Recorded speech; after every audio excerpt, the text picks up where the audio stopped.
pouvons tous faire vibrer notre vie personnelle et professionnelle au rythme de notre cœur et de notre être véritable. Chaque jour, je vous accompagne à oser une vie libre, épanouie et inspirante. Je suis Frédéric May, coach et créateur de sens et de potentiel pour l'être humain, et bienvenue sur ce podcast Oser ma vie. Alors, David Tan est notre invité aujourd'hui dans notre émission Oser ma vie. Oser ma vie, c'est le podcast qui vous permet d'imaginer, d'initier et de créer la vie que vous voulez. Bonjour à tous les explorateurs Oser ma vie. Salut David. Coucou à tous. Salut Fred. Ravi de passer ce moment avec vous.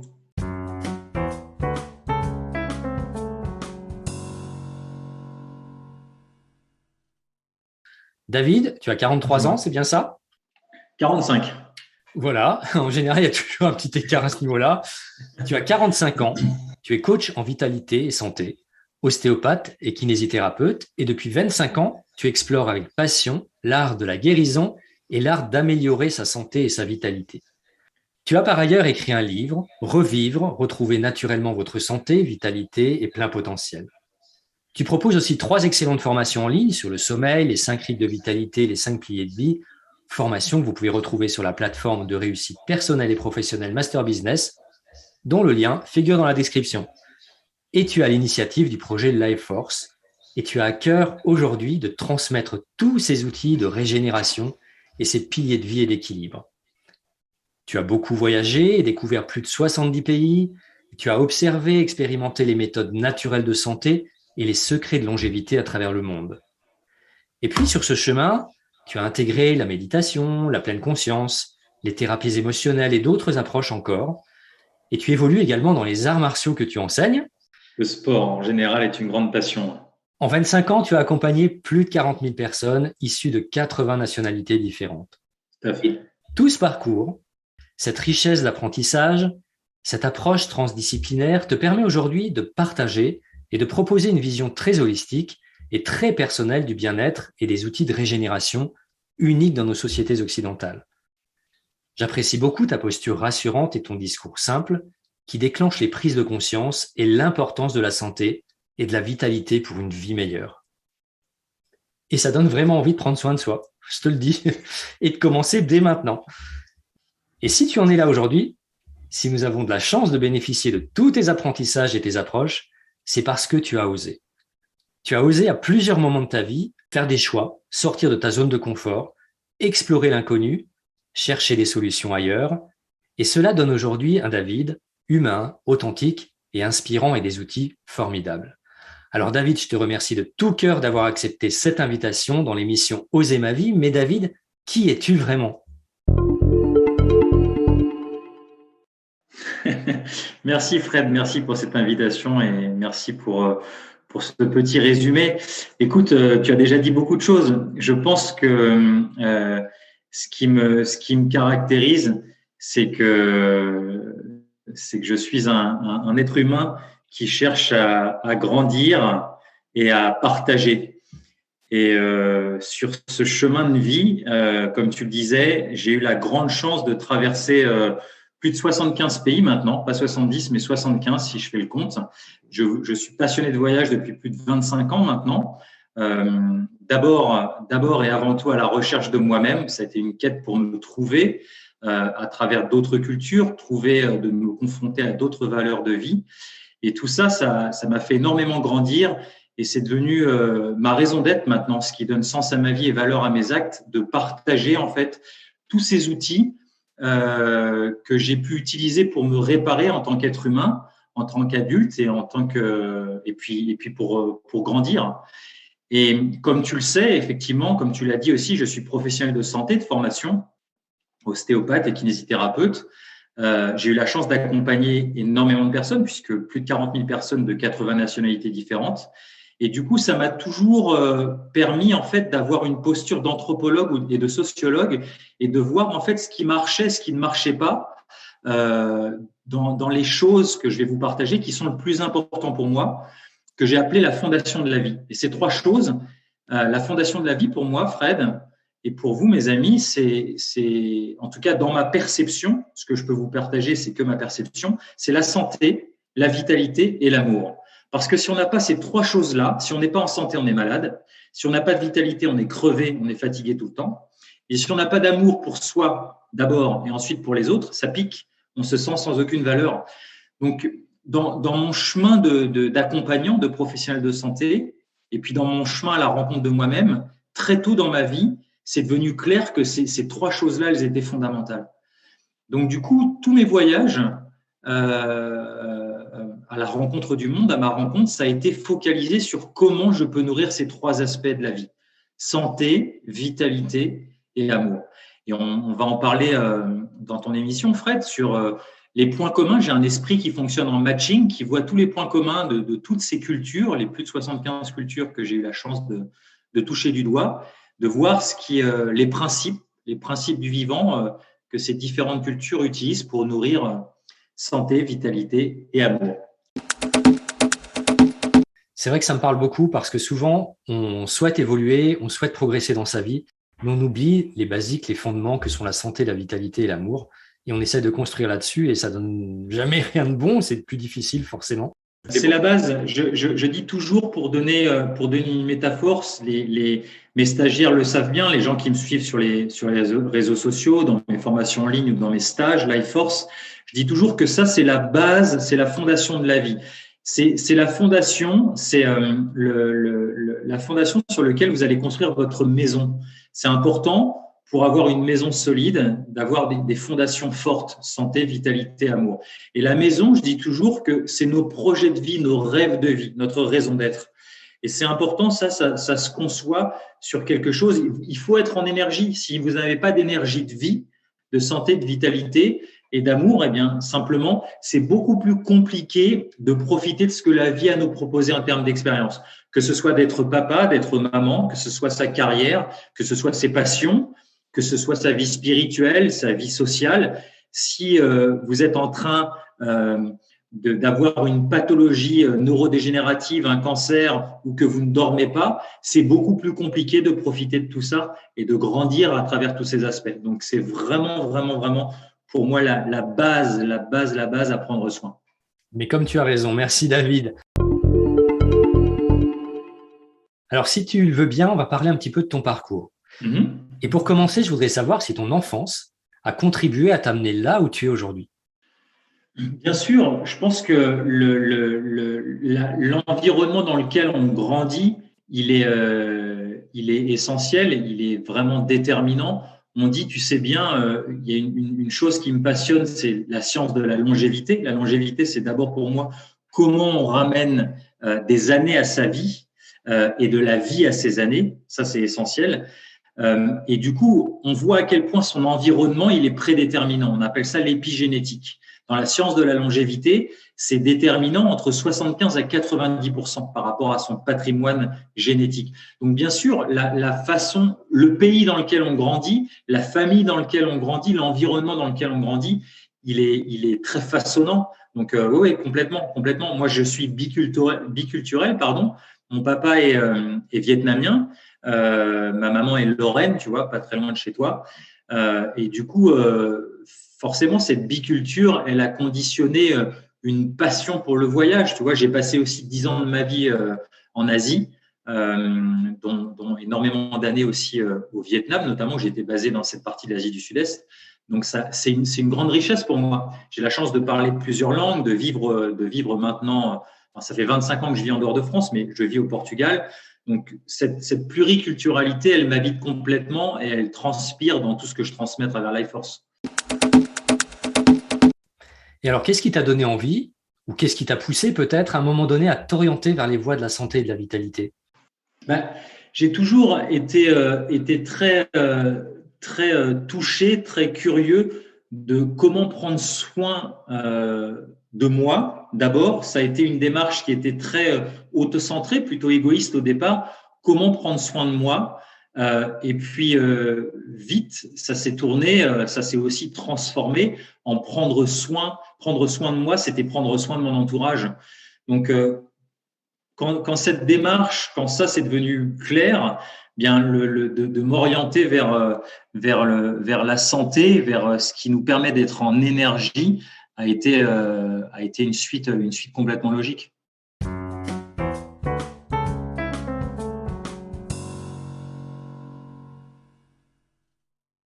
Mais alors, David, qu'est-ce que tu as osé pour en arriver là où tu en es aujourd'hui? Qu'est-ce que j'ai osé? J'ai osé beaucoup de choses dans ma vie où il y a eu, je peux te donner des exemples forts, où il y a eu un avant et un après, un David avant et un David après. Je pense que la première chose, ça a été oser partir à l'étranger. J'ai fait un premier tour du monde pendant plus de 18 mois, sans savoir où j'allais à ma rencontre quand j'étais tout jeune, à la fin de mes études universitaires. Et ça a été vraiment déterminant. Tu vois, il y a eu vraiment un avant et un après, parce que justement, ça a été questionner les valeurs que j'avais pu recevoir dans ma famille, la culture dans laquelle j'avais grandi en France. On est issu d'un pays avec un passeport que beaucoup de gens nous envient, où l'éducation est gratuite, où la santé est gratuite, ce qui n'est pas du tout le cas dans bon nombre d'autres cultures. Donc, ça a été ce premier voyage, ce premier grand voyage que j'ai osé, a été vraiment déterminant. Et puis après, c'était une cascade vertueuse en fait de rencontres dans ma vie de jeune adulte, notamment la méditation. Tu sais que c'est une pratique c'est une pratique qui m'habite depuis maintenant 15-16 ans. J'ai essayé énormément de choses, énormément de pratiques, et la pratique qui a fait le plus sens pour moi, c'est Vipassana. Vipassana, j'ai découvert ça en Inde il y a 16 ans. Ça s'apprend.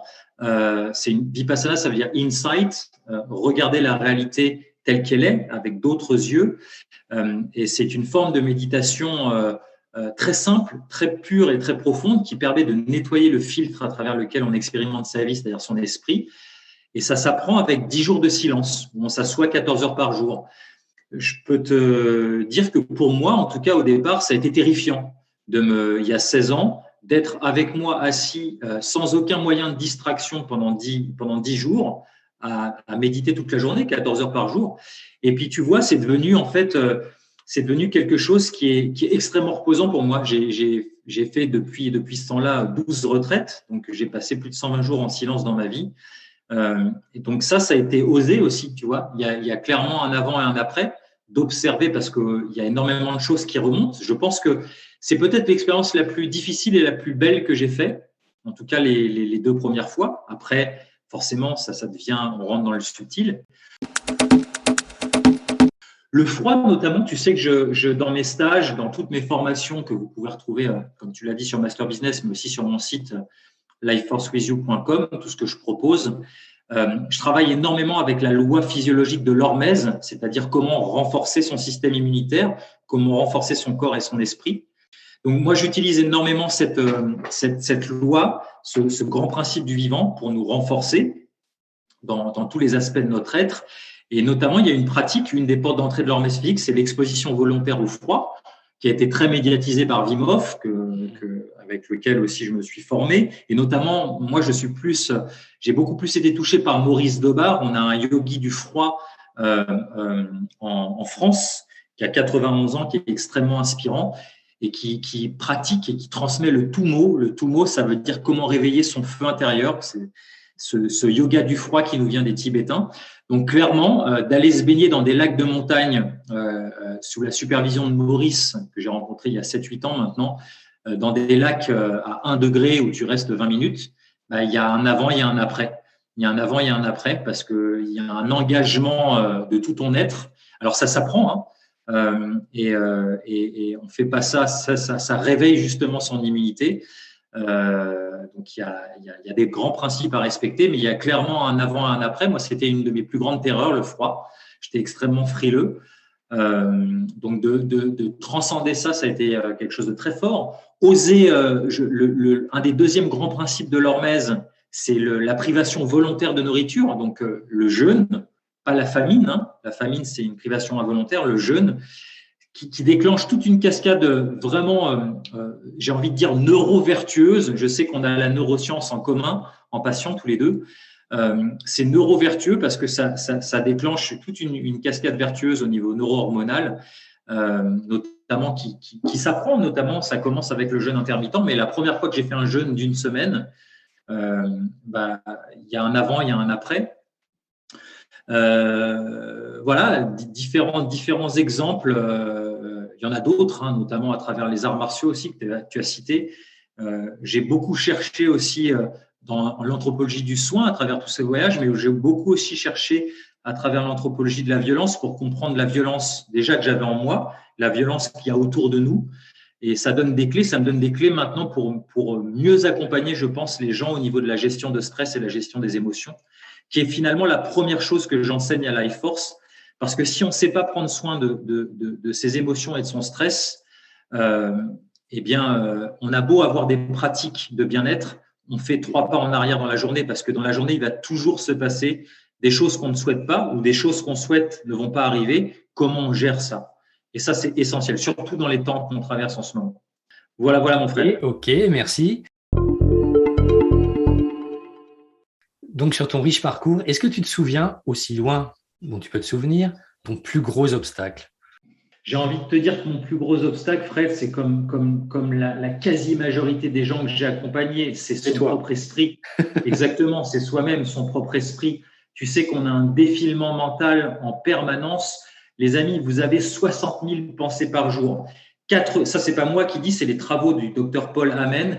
Vous avez 48 000 pensées négatives par jour. Des pensées foireuses, c'est 80% de vos 60 000 pensées. 90% de vos pensées sont les mêmes que la veille. Ça veut dire que j'ai 33 pensées négatives par minute. Comment on apprend à gérer ce défilement? J'en avais aucune conscience avant de commencer à méditer, de voir, d'écouter un petit peu ce défilement mental, de ralentir les choses. Méditer, ça veut dire focaliser, c'est entraîner sa capacité à être attentif à l'objet de la méditation. Donc, l'objet de la méditation, ça peut être tout et n'importe quoi. Là, moi, dans la forme qui fait sens pour moi maintenant, c'est une forme asectaire qui est la respiration, les sensations corporelles. Vous vous rendez compte, on apprend à dompter son esprit. Et je me suis rendu compte à quel point, en fait, dans mes jeunes années, dans mon enfance, mon adolescence et mes jeunes années de jeune adulte, à quel point je pouvais être maltraitant pour moi-même. Et puis, je me suis rendu compte aussi à quel point les gens que j'ai accompagné encore une fois des dizaines de milliers de personnes, à quel point ils pouvaient être leur pire bourreau. Donc ça m'a vraiment poussé à trouver des clés et puis à essayer énormément de choses pour voir en tout cas ce qui marchait pour moi et ce qui marchait pour les gens. Et alors, est-ce qu'à un moment sur ton parcours, tu t'es dit « je n'y arriverai pas au risque de tout abandonner » ?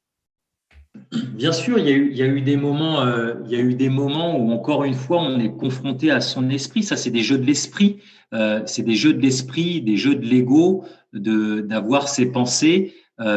J'y arriverai pas. Comment on surmonte ça? Donc bien sûr, ça fait partie du chemin de tout le monde. Ces questionnements, ces doutes dans la science du yoga et de l'Ayurveda, on appelle ça les samsaras, les doutes. Comment on gère ces doutes internes et puis les doutes de l'extérieur? Et ça, c'est extrêmement important. C'est peut-être une des plus grandes clés que je peux vous partager en tant qu'accompagnant à travers ma méthode Life Force. C'est surtout dans la période incertaine qu'on vit en ce moment. C'est quoi la clé pour mieux vivre l'incertitude? C'est de développer, les amis, votre pleine confiance. Votre pleine confiance, ça veut dire quoi? Ça veut dire, est-ce que vous avez les ressources en vous de vous adapter à la situation, peu importe, no matter what, peu importe ce qui va se passer. Donc oui, comme tout le monde, j'ai eu des doutes, j'en ai encore. Par contre, je sais en moi, j'ai développé ces ressources qui fait que je ne vais pas rester dans ces doutes. Ces doutes me traversent comme un nuage va traverser le ciel. Je les reconnais déjà, je les observe, je les reconnais, mais je ne m'identifie pas à eux. Et ça fait toute la différence, c'est de développer ces outils. C'est ce que j'apprends. On appelle ça des soft skills, des compétences humaines, d'être capable de se désidentifier de ses pensées et de ses émotions. Tu n'es pas tes pensées, tu n'es pas tes émotions. Laisse-moi répéter, tu n'es pas tes pensées, tu n'es pas tes émotions. Elles t'habitent, elles te traversent et tu es quelque chose de bien plus grand que ça. Et ça permet de se désidentifier et ça permet d'aller trouver ses ressources en soi. Ce qui fait ma spécificité, c'est que je fais tout passer par le corps. Tous les enseignements que je peux diffuser on va en parler sur les 5 piliers de la santé et de la vitalité. c'est que ça passe par le corps. Et parce qu'on a un corps pour intégrer, on a un cœur pour accueillir et on a une tête pour mettre du sens. Donc, c'est vraiment essentiel parce qu'effectivement, la capacité, plus on développe notre attention, plus on est capable de l'orienter sur les choses qu'on souhaite dans sa vie. Et plus on est capable de s'extraire de ce qui vient en baseline automatique, c'est-à-dire le négatif. Ça, c'est facile. On a été câblé pour survivre à se focaliser sur ce qui ne va pas pour survivre. Sauf que ça, c'est pas une bonne stratégie du cerveau. Ça vous maintient en vie, mais ça vous maintient pas, ça vous rend pas heureux et en joie.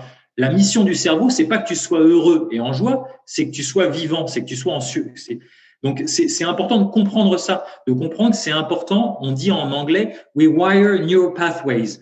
Comment on recrée des nouvelles autoroutes neuronales vertueuses. Ça, c'est essentiel. Donc, c'est important d'éduquer son cerveau parce qu'il sait pas. Le cerveau, il est là pour rester en vie. Il est pas là pour nous rendre heureux au départ. Alors, David, si c'était à refaire, est-ce que tu referais la même chose ou peut-être certaines choses différemment? C'est rigolo comme question ce que tu me poses parce que une des grandes clés que j'enseigne aussi, si tu veux, c'est justement reprendre possession de sa vie, de ses choix. Donc, la notion de gratitude sur le chemin parcouru, elle est juste essentielle. J'ai même envie de te dire la notion de fierté parce que la fierté, c'est la gratitude de l'être. Donc, je suis très content du chemin que j'ai marché jusque-là, des choix et peut-être à certains moments de ma vie des non-choix qui se sont que j'ai eu à des moments de ma vie où j'étais pas forcément en pilotage. Parce que tu sais ce qu'on dit, faire la même chose que papa ou maman ou faire l'inverse de ses parents, de papa et maman, c'est pas forcément avoir du choix. Donc les plus grands éveillés te disent que finalement on a très très peu de libre arbitre. C'est important pour répondre à ta question de se réapproprier de ses choix et d'être heureux de ses choix, de pas les questionner en disant j'aurais dû faire autre chose. Non, ce qui est et de se satisfaire d'accueillir ce qui est.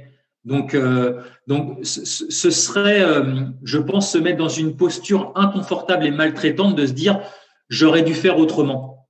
Donc d'assumer en fait qui je suis maintenant, c'est quelque chose, c'est une posture émotionnelle qui est extrêmement importante pour être bien. Non, c'est comme ça.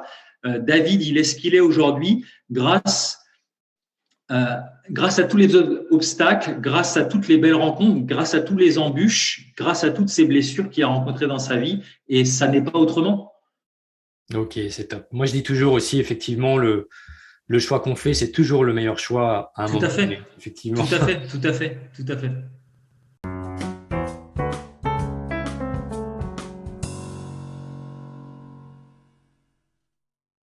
Alors maintenant, on va en venir un peu à ton cœur d'activité. J'aimerais bien que tu nous expliques ce qu'est Life Force. Life Force, c'est toute ma vie, Fred. C'est tout ce qui fait sens pour moi. Comme je le dis, c'est ma raison d'être maintenant, ce qui donne sens à ma vie et valeur à mes actes. C'est le nectar de tout ce que j'ai pu récolter dans ma vie pour me construire, me réparer en tant qu'être humain, me construire, grandir avec ma culture de professionnel de santé. C'est vraiment comment nourrir sa santé, son énergie de vie, sa vitalité et son amour, l'amour de soi et l'amour des autres. C'est encore une fois, c'est le nectar d'énormément de pratiques ancestrales que j'ai pu voir à travers le monde, passer au filtre de la neurobiologie, de la physiologie, qui est ma culture de base, qui est une de mes passions de base. Pour vraiment en extraire des choses simples, comme je dis toujours, mais pas simplistes. Life Force, c'est ça. C'est à travers toutes ces cultures rencontrées, et notamment des grands mentors pour moi ont toujours été les enfants de moins de 3 ans que j'ai pu rencontrer à travers la planète, parce que un enfant de moins de 3 ans est débordant d'énergie. Et puis, les très anciens aussi, nos seniors. J'ai eu la chance de traverser, comme tu le sais, les zones bleues. Ce sont des zones sur la planète où il y a une concentration de centenaires en bonne santé. C'est des longévités de population, comme Okinawa au sud du Japon, Ikaria en Grèce, une vallée de Sardaigne, Barbagia, Nicoya, où j'étais de nouveau l'an dernier, une péninsule au Costa Rica, une communauté d'adventistes, Loma Linda en Californie. Et puis, il y a d'autres zones aussi officieuses, comme la vallée des centenaires de Vilcabamba en Équateur, comme les Hunzas au Pakistan, comme la vallée de Bama en Chine. Ces zones, elles sont extrêmement inspirantes parce que c'est des gens aussi qui sont très vieux, nonagénaires, centenaires, en bonne santé. Et qu'est-ce qu'ils ont en commun alors qu'ils ont des patrimoines génétiques complètement différents? Tous ces voyages, ça m'a permis en fait de retirer différents principes du vivant que je vais vous partager là rapidement. Le premier, ce que je vous ai dit tout à l'heure, c'est gestion de stress, gestion des émotions. Ça, c'est la base. Donc, c'est à chaque fois des gens, dans mon parcours de vie, ce qui m'a toujours passionné, c'est les gens qui sont heureux et qui ont une bonne vitalité. Comment ils font? Peu importe leur âge, et surtout s'ils sont très vieux, s'ils ont réussi à véhiculer ça et à incarner ça pendant plus de 100 ans, ça m'intéresse.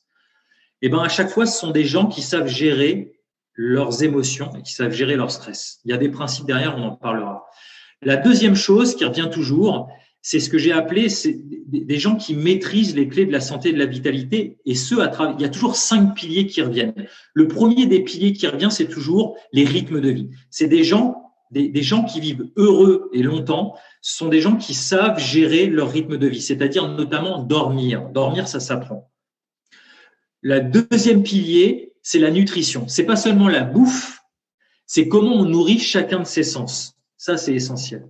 Le troisième pilier, c'est la respiration. Vous respirez 25 000 fois par jour. La respiration, c'est un art. Tu changes ta façon de respirer, tu changes ta façon de vivre. Et oui, comme professionnel de santé, ostéopathe et kinésithérapeute, la respiration, c'est au cœur de ma pratique. 9 personnes sur 10 ne savent pas respirer, Fred. 9 personnes sur 10 ne savent pas respirer.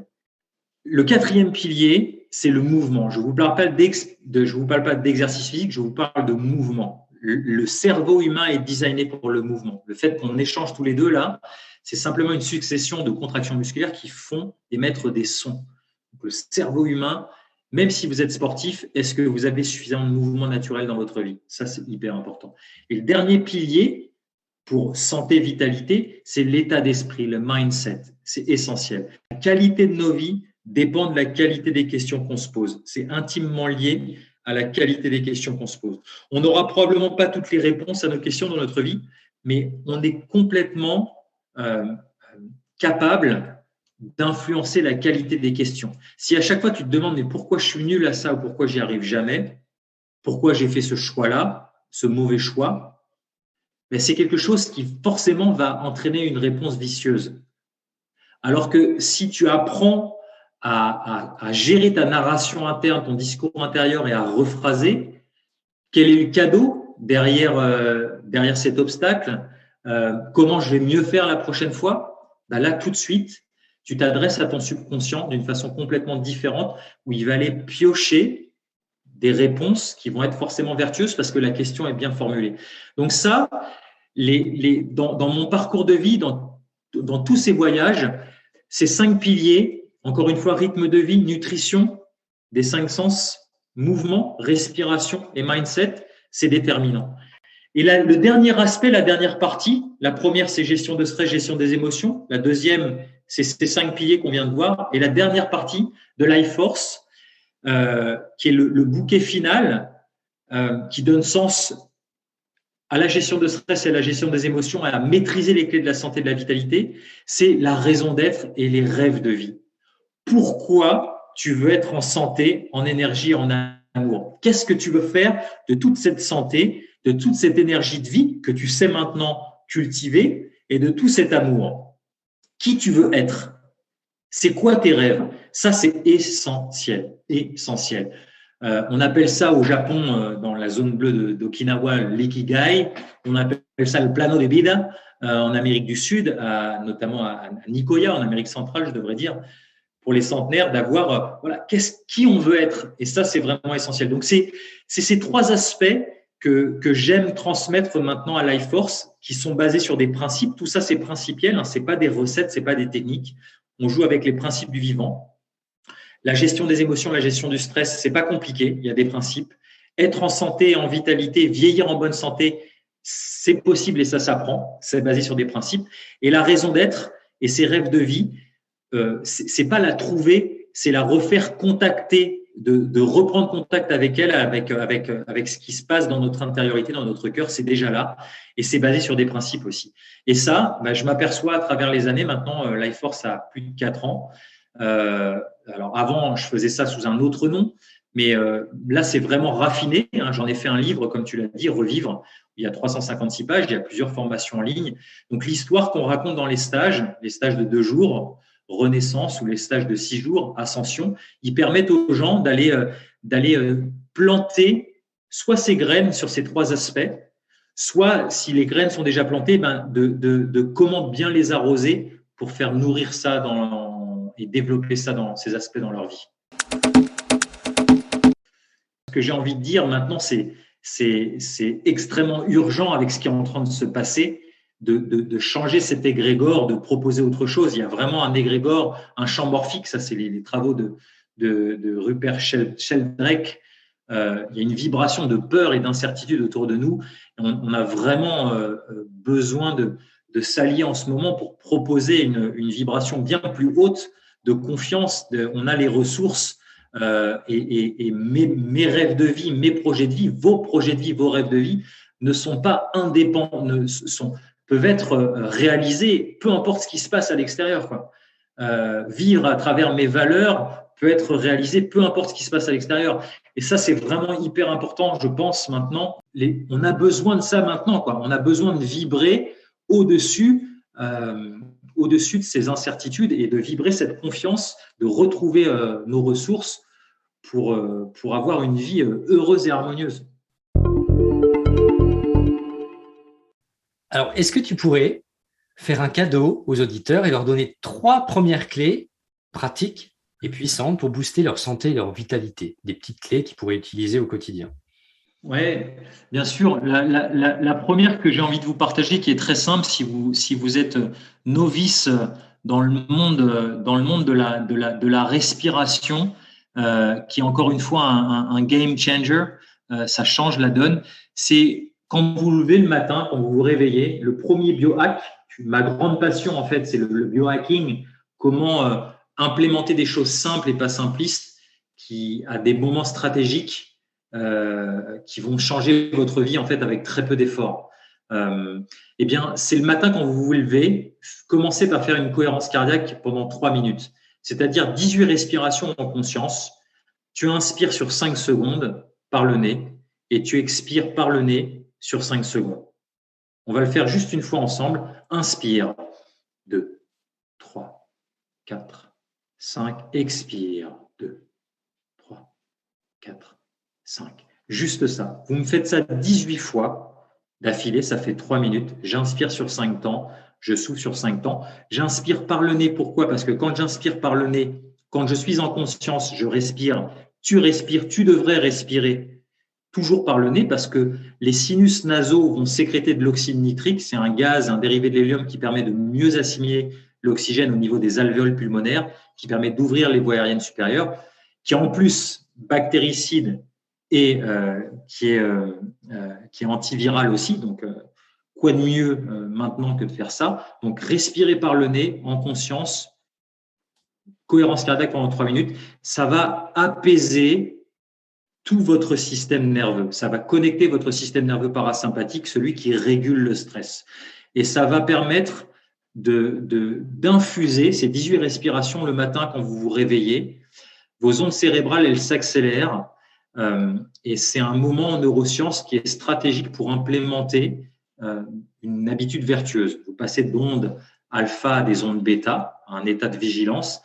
Et vous allez voir que ça va influencer les 25 000 autres respirations dans la journée. Vous allez être beaucoup plus apaisé. Donc ça, c'est le premier biohack que je peux vous proposer. Le deuxième que j'ai envie de vous proposer, c'est de passer du temps au sol dans la journée. Hein, si vous me suivez à travers mes lives, notamment le dimanche soir à 20h30, vous me retrouvez sur les réseaux sociaux, hein, Life Force David Tan. Je vous invite à venir. On a des petites pratiques avec ma communauté et pas de chaise. Il n'y a jamais de chaise. On passe trop de temps sur des chaises dans nos vies. Ce qui nous fait vieillir au niveau biomécanique, c'est trop de chaussures et trop de chaises. Donc, on a besoin de marcher pieds nus dans la journée et on a besoin de s'asseoir par terre et de bouger au sol comme un enfant de moins de 3 ans qui n'a pas envie d'être sur une chaise, il a envie d'être pieds nus, il a envie d'être au sol pour libérer son corps. Ça, c'est la deuxième clé. Et la troisième clé, j'ai envie de vous dire, mettez un réveil pour aller dormir. Une fois que vous avez trouvé votre heure d'endormissement, le marchand de sable, une fois que vous le connaissez. Mais une fois que vous connaissez, et c'est très simple, la première clé, c'est quand vous commencez à bâiller aux corneilles, on appelle ça une dissonance neurocognitive, marquez l'heure et faites ça pendant une semaine et vous faites la moyenne de 16 heures. Ça veut dire que si à 22h22, la moyenne, c'est la moyenne des 7 jours précédents où tu commences à bâiller aux corneilles et tu perds toute concentration, eh bien, c'est urgent d'avoir un réveil, d'avoir mis un réveil un quart d'heure avant. Le réveil, il doit être mis, le hack, c'est pour aller vous endormir et pas pour vous réveiller. Parce que la qualité de votre vie le lendemain va dépendre de la qualité du sommeil que tu as eu la veille. Donc, ta journée, elle ne commence pas le matin quand tu te réveilles, elle commence le soir quand tu vas te coucher. Et c'est important de mettre un réveil pour ne pas louper ce marchand de sable qui conduit le train de sommeil, le premier train, parce qu'on est dans une société où on est hyper sollicité en permanence. Tu auras toujours une bonne raison sur YouTube, sur Netflix, sur préparer la réunion du lendemain, de rester éveillé et de lutter contre le sommeil. Donc, le fait de mettre un réveil, ça va vous aider, les amis. Voilà, mon Fred. Ok, super. Alors, pour conclure, est-ce qu'il y aurait un petit secret que les auditeurs pourraient découvrir aujourd'hui et qui les aiderait à oser et à se projeter dans leur futur positif? Qu'est-ce que tu pourrais leur donner comme petite clé? Une petite clé pour les aider à se projeter dans leur futur positif. Et à oser. Et à oser. Mais je pense que ce qui est essentiel, c'est de recontacter vos rêves. Qui tu voulais être quand tu étais petit. Et maintenant, tout de suite, qui tu as envie d'être. C'est vraiment de recontacter l'être et pas l'avoir ou pas le faire. Je ne te demande pas qu'est-ce que tu veux dans ta vie, qu'est-ce que tu veux faire ou qu'est-ce que tu veux avoir, mais qui tu veux être. Ça, c'est vraiment essentiel. C'est vraiment essentiel. Et je pense qu'en se posant, en laissant infuser cette question, qui je veux être, ou en tout cas qui je voulais être quand j'étais enfant, de reprendre contact avec ce monde merveilleux où tout était possible. Et vous allez voir que ça donne sans jugement, juste en observant, en laissant mûrir cette question, en devenant confortable avec cette question, pas en la mettant dans un coin de sa tête et de son cœur en disant mais maintenant je suis trop vieux pour ça ou c'est plus possible, où il y a toutes les contraintes qu'on connaît. Non, joue avec cette question, qui tu veux être ou qui tu voulais être, et vois progressivement ce qui émerge. Et je pense que c'est un très bon moyen de faire émerger énormément de choses vertueuses dans nos vies. Parce que l'être, vous allez voir, le savoir-être conditionne pour moi le savoir-faire et l'avoir.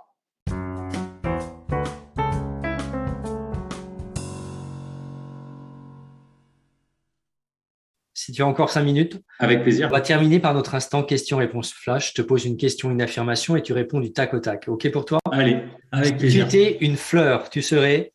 Une rose. Plutôt yin ou plutôt yang? Plutôt… Il n'y a pas de yin sans yang. C'est la non-dualité, Advaita. Il n'y a pas l'un sans l'autre. OK. L'émotion qui te touche le plus? La joie. Un petit plat que tu adores? Le pho, le plat national vietnamien. La soupe pho. D'accord. Une qualité que tu sais voir chez toi? Le cœur. Le souvenir d'une bonne odeur dans ta jeunesse. La quiche Lorraine, Plutôt classique ou plutôt rock? plutôt rock. Plutôt entrecôte frites ou tofu salade? Tofu salade. L'objet qui te suit partout. L'objet qui me suit partout, ma respiration. Ok. Le mot grossier que tu utilises le plus. What the fuck? Plutôt fromage ou dessert? Plutôt dessert. Mojito ou Perrier Rondelle? Plutôt jus à l'extracteur. Ok. Plutôt méditation ou jogging?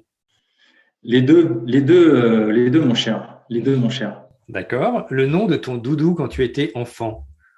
Mémé, Ce que tu apprécies particulièrement chez une personne?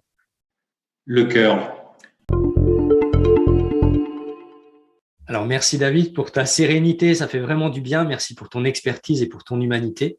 Et pour terminer, je te poserai encore une toute dernière question. Quels sont tes projets pour cette année?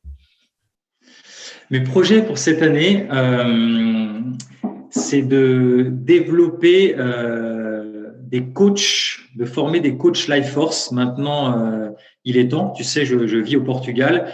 J'ai un petit groupe de Life Forciens, de stagiaires amis maintenant, qui me suivent, qui ont fait plusieurs stages avec moi, des stages de 2 jours, Renaissance, des stages de 6 jours, Ascension. Il est vraiment temps maintenant, avec toutes les restrictions qu'on peut avoir, que d'autres personnes puissent transmettre en fait ces clés du vivant, que le message est bien plus important que le messager. Donc, je suis en train de mettre en place avec ma petite équipe le fait de former d'autres personnes pour qu'il y ait d'autres intervenants life forciens, d'autres coachs facilitateurs qui puissent partager ces principes du vivant pour gérer son stress, ses émotions, pour être en santé, en vitalité, et puis pour pouvoir contacter et déployer ses projets, ses rêves de vie. Excellent. Mais est-ce qu'il y a quelque chose que tu aimerais rajouter? Écoute, c'était un plaisir. Si vous voulez, si le message vous inspire, vous touche, vous pouvez me retrouver sur les réseaux sociaux en faisant Life Force David Tan. Mon site internet, c'est lifeforcewithyou.com. Il y a énormément de ressources pour être en santé, en vitalité, en amour. Vous allez voir, vous aurez le lien vers notre chaîne YouTube, et puis vous avez des formations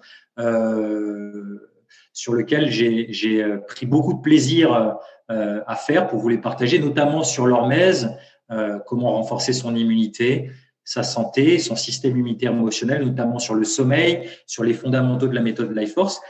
C'est génial tout ça. Et en tout cas, tous les liens figureront dans la description de l'épisode. Merci David, merci pour ton authenticité, ta générosité, tous ces partages, tout ce que tu proposes aussi. Longue vie à Life Force. Et puis merci à toutes et à tous. Je vous dis à très bientôt pour un nouvel épisode d'Oser ma vie. Prenez soin de vous. Je vous embrasse. Bye bye. Ciao, ciao. Merci pour votre attention. C'était Frédéric May pour l'émission Oser ma vie. Retrouvez-moi sur les réseaux sociaux ou sur mon site internet coaching-personnel.fr. Si vous avez aimé cet épisode, n'hésitez pas à réagir en commentaire ou à me laisser un petit audio ou à lever le pouce pour aimer ce podcast. Enfin, je reste disponible pour vous donner toutes les informations sur mes accompagnements Oser ma vie, Oser mon job ou Oser mon business et établir avec vous un plan d'action personnalisé. Prenez soin de vous et à très bientôt.